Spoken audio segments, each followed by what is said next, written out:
Welcome to Story Time, where we share stories of divine providence, seeing God in our lives in the little, small miracles all around us. And today, we are continuing the segment about the Kotel, the Western Wall. This is a story which I read today, and it rings so true. I've seen so many people with such similar stories. So, there was a man, and he came to the Kotel to pray for the refuah shlema, for the full healing of his friend who was quite ill. And he prayed his heart out. And after he was done with his davening, he decided he would do a mitzvah, a good deed, and he would dedicate his Siddur for the refuah shlema of his friend Moshe ben Yitzchak, and he gave the Siddur to the Kotel.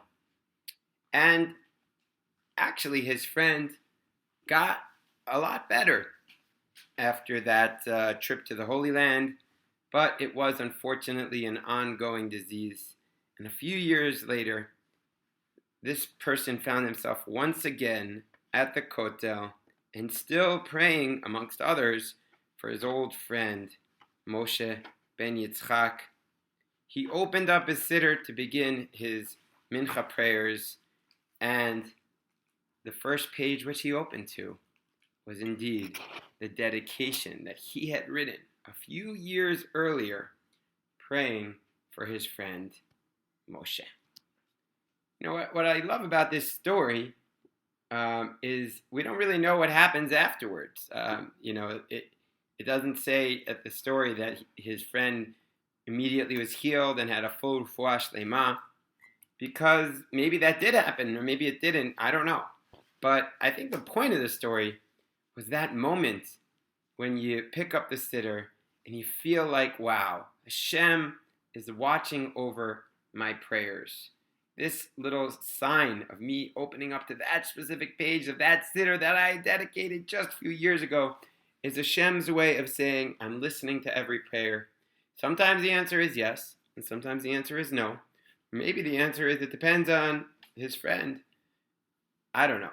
But I think that, as the pasuk says, Hine ze omed me'achar kotlenu mashgiach min hachalanot metzitz min hacharakim.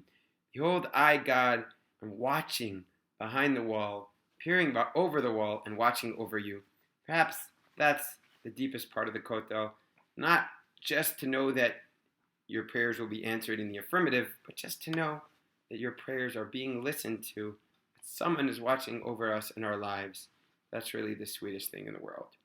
Anywho's, hope this story gives you a little bit of extra oomph, extra motivation next time you're at the Kotel or next time you're just davening mincha anywhere, especially in the Holy Land. Hope you enjoyed our story for today. We will be continuing to share stories of divine providence, and especially continuing to share stories of divine providence at the Kotel, the Western Wall, in this segment. Have a beautiful day.